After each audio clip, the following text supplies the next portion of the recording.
নারী শিক্ষার্থী আছে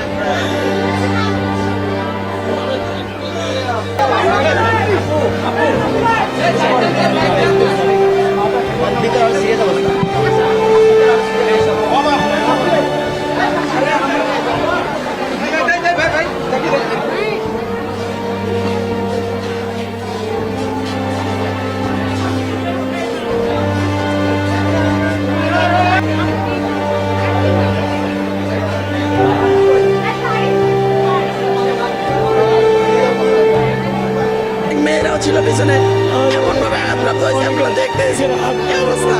মানে আপনার হকি স্টিক নিয়ে দেশীয় অস্ত্রশস্ত্র নিয়ে যেভাবে সাধারণ শিক্ষার্থীদের উপরে হামলা হয়েছে এটি বুঝাই যায় যে এটি পূর্ব পরিকল্পিত একটি হামলা। ট্রাক ভর্তি বিভিন্ন টোকাই টাইপের ছেলেমেয়েরা ক্যাম্পাসে ঢুকে সাধারণ শিক্ষার্থীদের উপরে হামলা করেছে, ঢাকা বিশ্ববিদ্যালয়ের শিক্ষার্থীদের উপরে হামলা করেছে।